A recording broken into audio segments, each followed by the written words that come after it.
बिस्मिल्लाहिर्रहमानिर्रहीम बिस्मिल्लाहिर्रहमानिर्रहीम। अज़ीज़ तलबा, आज हम जो हमारा सबक है झूठे आदमी, इसका सफ़ा नंबर 12 और 13 पढ़ेंगे इंशाल्लाह और इसको ख़त्म कर देंगे। ये एक मुख्तसर सा सबक है जो इंसानी नफ्सियात में मौजूद झूठ बोलने की जो एक आदत है उसकी ऊपर ज़रा सी तहकीक करके मुसन्निफ़ ने लिखा है। इसके सफ़ा नंबर 12 के आखिरी 2 लाइनें रह गई थी, वो वहाँ से मैं शुरू करता हूँ कि सीधी सादी सच्ची बातों में झूठ बोलने के बराबर कोई लानत की मारी हुई बुराई नहीं है। यानी वो कह रहा है कि छोटी छोटी बातों में बाज़ औक़ात झूठ बोलना जो है वो कोई बहुत बड़ी बुराई नहीं है। यानी शायर कहता है, मुसन्निफ़ कहता है कि बाज़ औक़ात इंसान जो है वो गलती कर जाता है और ये छोटे छोटे झूठ जो होते हैं उसको वो कह रहा है कि ये बहुत बड़ी बुराई नहीं है। हम इंसानों में जो बाहम रिश्ताबंदी है, यानी इंसानों के अंदर जो रिश्ते हैं, नाते हैं, रवैये हैं, तल्लुकात हैं, वो फ़कत नुतक के सबब से हैं। नुतक का मतलब है ज़ुबान। एक तो ज़ुबान का टुकड़ा है ना जो मुंह के अंदर है, उसको ज़ुबान नहीं, बोलने वाली जो ज़ुबान है, यानी हमारी बोलने की जो सलाहियत है ना, वो हमारा है नुतक। अल्लामा इकबाल का एक शेर है, शायद आपने सुना है, अता मोमिन से फिर दरगाह हक से फिर मोमिन को होने वाला है, शिकोहे तुर्कमानी ज़हन हिंदी नुत्क एराबी। अब पता नहीं आपको समझ में क्या आया होगा, यहाँ नुत्क का लफ्ज़ आया है। नुत्क के एराबी का मतलब है अरबों की ज़ुबान। अरब जो हैं वो अपनी ज़ुबान पे बड़ा फ़ख्र करते हैं और उसी को अपने आप को कहते हैं कि हम दूसरों से बरतर हैं। तो यहाँ मुसन्निफ़ कहता है कि हमारे अंदर जो तल्लुक़ है, रिश्ता है इंसानों के अंदर, वो नुतक की वजह से, यानी ज़ुबान बोलने की वजह से है। और जब इस नुतक में किज़्ब शामिल हो जाता है, इस ज़ुबान में जब झूठ शामिल हो जाता है, तो इंसान के बाहमी तल्लुकात में कोई ऐसी बात नहीं होगी जो फ़साद से खाली हो। तो फिर इंसान के अंदर हर चीज़ में फ़साद पैदा हो जाता है। एक लाइन में मुसन्निफ़ ये कहता है कि अगरचे ये इंसानी नफ्सियात है कि वो कभी ना कभी झूठ बोल देता है, लेकिन अगर वो मुसलसल झूठ बोलने की आदत अपना ले तो फिर उसकी हर बात जो है वो फ़साद से भरी हुई हो जाती है। जिन कौमों में झूठ का रवाज हो गया है उनमें कोई बुराई बाकी नहीं जो ना हो, यानी उनमें कोई बुराई बाकी नहीं रहती। ये झूठ आग और तलवार से ज़्यादा इनका नुकसान कर रहा है। अक्सर माँ बाप अपने बच्चों को इनकी मासूम ख़ताओं और बेबाक शोखियों और गुस्ताखियों पर खूब गोशमाली करते हैं। ये आपके मतलब की बात आ गई। अक्सर माँ बाप अपने बच्चों की छोटी छोटी मासूम ख़ताओं पर बेबाक शोखी, यानी बेबाक हो गए, ये बेधड़क हो गए, बड़ों से कोई बात कर दी, खूब गोशमाली करते हैं। गोशमाली का मतलब है कि उनका हाल चाल पूछते हैं, उनकी तबीयत साफ़ करते हैं, हिसाब लेते हैं उनसे, उनको सज़ा देते हैं, डांटते हैं। गोशमाली का मतलब होता है किसी की खींचातानी करना, किसी से पूछ प्रतीत करना। मगर वो ये याद रखें कि बच्चों को सिर्फ इन 2 गलतियों की बुनियाद पर सज़ा नहीं देनी चाहिए। ये जो 2 गलतियां हैं कि वो बड़े शरारती हैं और बेबाक हैं और बाज़ औक़ात गुस्ताखी भी कर जाते हैं। 2 कसूरों पर, कसूर का लफ्ज़ लिखा ना, यानी गलतियों पर सज़ा नहीं देनी चाहिए, एक झूठ पर। और मगर वो ये याद रखें कि बच्चों को सिर्फ इन 2 कसूरों पर, मुझसे गलती हो गई, मैंने पढ़ने में थोड़ा सा, क्योंकि मैं तस्वीर से पढ़ रहा हूँ ना, तो मुझे ये है तस्वीर मेरे सामने, तो इससे पढ़ रहा हूँ तो इसलिए थोड़ा सा मुझे मुश्किल पेश आ जाती है। तो मुसन्निफ़ कहता है कि वो बेबाक मासूम ख़ताएँ, शोखियाँ और बाज़ औक़ात गुस्ताखियाँ भी हैं, उन पे तो बड़ी खींचातानी होती है, पूछ प्रतीत होती है। मगर याद रखें कि बच्चों को सिर्फ 2 गलतियों पर सज़ा देनी चाहिए, एक झूठ पर और दूसरे सरकशी पर। एक जब वो झूठ बोलें तब उनको सज़ा दें, दूसरा जब वो सरकशी करें यानी बगावत करें, यानी वालिदैन के आगे बोलें, बड़ों के आगे गुस्ताखी करें, ऊंची आवाज़ से बोलें, अकड़ के खड़े हो जाएं और वो कहें ये करो और वो कहे मैं नहीं करूँगा, मैं ये नहीं करना, ये सरकशी होती है। जब तक इन 2 बुराइयों से इनको वो ना छुटाएंगे का मतलब अब नहीं इस्तेमाल करते हम, छुड़ाएंगे, यानी जब तक ये 2 बीमारियाँ, झूठ बोलना और सरकशी और बगावत करना, ये नहीं छूटेंगी ना बच्चों के अंदर से, सज़ा देने से हाथ को ना उठाएं, यानी इनको सज़ा देना ना छोड़ें। हाथ को ना उठाने का मतलब है सज़ा देना ना छोड़ना, हाथ ना उठाना यानी सज़ा देते रहना, मारते रहना। ये मशवरा दे रहे हैं, आप तो दौर नहीं है मारने का बच्चों को, तो बच्चे जो हैं बड़े समझदार भी हो गए हुए हैं और अपने हकूक़ से बखूबी आगाह हैं। और हमारे स्कूलों में भी माशाल्लाह अब तो वो गवर्नमेंट स्कूलों में लिखा हुआ आ गया हुआ है मार नहीं प्यार, तो नीचे उन्होंने टेलीफोन नंबर भी लिखा हुआ है। तो उसका नतीजा यही है कि जो आजकल हमारे यहाँ वालदैन के अदब और बड़ों के अदब का जो हमारा मुआशी इन्हतात है, जो मुआशरती इन्हतात, यानी हमारा मुआशरती जो ज़वाल है, उसकी एक बुनियादी वजह बड़ों का अदब ना करना है। तो अगर झूठ का चस्का इस उम्र में ज़ुबान को लग गया तो वो बड़े होने पर और बढ़ेगा। ये बिल्कुल सही बात है। अगर बचपन में बच्चा झूठ बोलना सीख गया, वो कभी सच नहीं बोलेगा। बाज़ भले मानसों को हम देखते हैं कि झूठ बोलने सुनने की बीमारी इनके पीछे लगी होती है।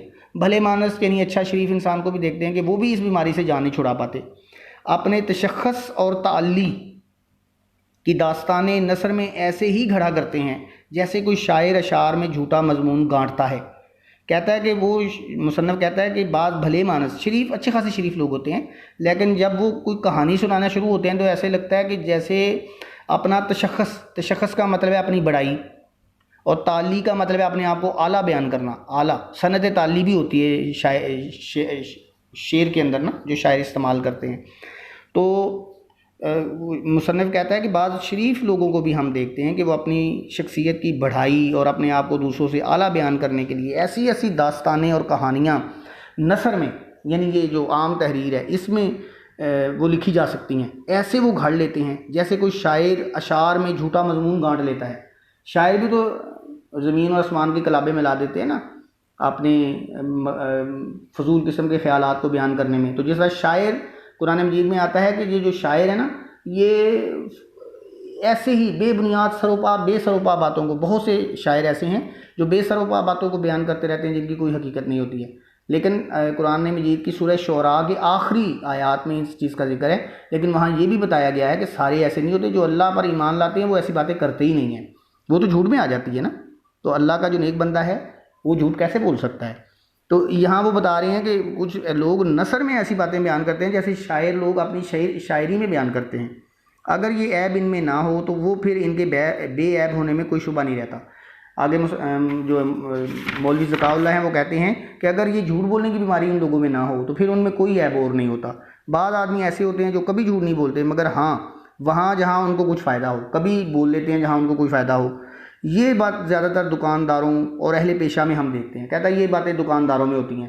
एक चीज़ बेचने के लिए वो खामखा का झूठ बोल देते हैं अपने फ़ायदे के लिए, आदत नहीं होती लेकिन वो बोल देते हैं। अहले पेशा ये जो कारीगर होते हैं, मुख्तलिफ़ चीज़ें बनाते हैं, मसलन ज़ेवरात बनाने वाले, मसलन लकड़ी का काम करने वाले वगैरह वगैरह, और हम देखते हैं कि वो सब तरह के भले मानस होते हैं। बाकी और चीज़ें उनमें पूरी शरीफों वाली होती हैं, लेकिन ये बुराई झूठ बोलने वाली जो होती है ये एक बहुत बड़ी बीमारी उनके अंदर होती है। मगर अपने पेशे में अपने फ़ायदे के लिए झूठ बोलते हैं। वो भी अपने पेशे और फ़ायदे के लिए बहुत से लोग जो भले मानस होते हैं बोलते हैं। मसलन दुकानदार चीज़ों का भाव झूठा बतलाते हैं, वकला मुकदमात झूठे लड़ते हैं। ऐसे झूठ को ना खुद बोलने वाले ऐसे झूठ को ना वो खुद बोलने वाले को बुरा जानते हैं, ना लोग उसको बुरा जानते हैं। अब देखिए हमारे मुआशरे में अक्सर ये आपने सुना होगा कि अब देखा है बल्कि कि एक ही मुकदमा है और उस पर दो वकील बहस कर रहे होते हैं। एक सच की हमायत कर रहा होता है, एक झूठ की हमायत कर रहा होता है। जो झूठ की हमायत कर रहा होता है वो झूठ बोलने को बुरा नहीं समझ रहा होता, और जो जज उसको सुन रहा होता है वो भी झूठ बोलने को बुरा नहीं समझ रहा होता। तो ये कुछ ऐसी बात भी है। ये महासिनुल अखलाक उनका कोई किताब है उनकी, जिसके अंदर से या कोई बड़ा मजमून है जिसके अंदर से एक ये छोटा सा मजमून उन्होंने लिया है। उसके बाद इसकी मश्क आ जाती है। अगले सफ़े पे आप देखिए झूठे आदमी की मश्क, और झूठे आदमी की मश्क में ये सारे के सारे जो हैं ये 1 2 3 4 ये बाहमी रिश्तामंदी किस सबब से है, नुतक के सबब से है। देखिए मैं शुरू में बता देता हूँ। झूठे आदमी के हाफ़े के बारे में मौलवी ज़काउल्लाह ने ज़रबुल मिसल बयान किया बिल्कुल पहली लाइन में कि झूठे आदमी का हाफ़ा नहीं होता। दूसरा, किसी चीज़ के ना होने की वजह से आदमी को अपने वादे याद नहीं रहते, हाफ़े के ना होने की वजह से। मुसन्नफ़ ने झूठों की कितनी किस्में बयान की हैं? 2 किस्में बयान की हैं। इंसानों में बाहमी रिश्तामंदी किस सबब से है? नुतक के सबब से है। अब नुतक को ध्यान से 2-3 मरतबा लिख लीजिए। ये नून तोएं और काफ है, 2 नुक्ते वाला। झूठ से सच का जानना क्यों मुश्किल हो जाता है? ये बाज़-औक़ात मिक्स हो जाते हैं, आगे उसकी तफसील है। जुमलों में इस्तेमाल करें, ये सवाल आप खुद कीजिए। ख़ुद से जुमले बनाइए, बेशक गलत बनाइए लेकिन बनाइए खुद, ना किसी जगह से देखिए। झूठे आदमी के जो खसलत मुसन्नफ़ ने बयान किए उन्हें मुफस्सल लिखिए, सबक के अंदर से लिखिए। 2-3 लिख दीजिए, 4 लिख दीजिए, 4 लिख लें बेशक। उसके बाद एक और लिखा हुआ है, झूठे आदमी में जो मुरक्कबात मुस्तामिल हैं उनकी निशानदही करें। मुरक्कबात 2 अल्फाज के मजमूए को कहते हैं, तरकीब से निकला है, और मुस्तामिल का मतलब है इस्तेमाल हुए हैं। यानी इस सबक झूठे आदमी में कुछ अल्फाज मुरक्कबात की शक्ल में इस्तेमाल हुए हैं। मैंने आगे आपके लिए लिख दिए हैं। वो 3-4 आप याद कर लें, दरोगो, मलकात नफसानी, नक्शे अव्वल, सिद्के दिल। फ़िलहाल ये इतना इसको याद कर लें। आगे फिर कुछ इसका है, मुरक्कब मसादर किसे कहते हैं, 5 मुरक्कब, तो इस सवाल को फ़िलहाल छोड़ दें। इमला और तलफ़्फ़ुज़ ये थोड़ा सा आप पढ़ लें। ये हम जब ग्रामर वाला हिस्सा शुरू करेंगे तो ये एक एक लाइन की डेफिनेशन है, उसको हम इसके अंदर आप के लिए मैं शामिल कर सकता हूँ, जो डेफिनेशन है इसमें मुख्तसरन आपको डेफिनेशन मैं लिखवा भी सकता हूँ। फ़िलहाल मैं बोल देता हूँ, अगर आप को याद रहे तो लिख लीजिएगा कि मसादर जो है ना, ये मस्दर की जमा है। और मस्दर आपने शायद 10th क्लास में पढ़ा हो। मस्दर वो लफ्ज़ होता है जो ख़ुद किसी से नहीं बना होता, मगर उससे मज़ीद अल्फाज बनाए जा सकते हैं, और इसके आखिर में ना आता है, नून अलिफ ना। ये लिखा हुआ भी मैं आपको दे दूँगा। ये हमारा टॉपिक भी है, मसादर बतौर इमदादी अफ़ाल, और इसके ऊपर काफ़ी हमने मेहनत भी आगे जाके करनी है। फ़िलहाल मैं इतना बता देता हूँ। मसलन आना, जाना, धोना, तो आखिर में ना आ गया ना, तो और आ, जा और धो, ये इसके अंदर मसादर आ गए। तो बस इस फ़िलहाल इतना इसके लिए काफ़ी है, क्योंकि ये अभी हमारा टॉपिक नहीं है। इसकी मशक मुकम्मल कीजिए और मेरे नंबर पे इसको व्हाट्सअप कीजिए। इंशाल्लाह अगले सबक के साथ फिर मुलाकात होती है। मिलते हैं एक ब्रेक के बाद। बहुत शुक्रिया। अल्लाह हाफिज़।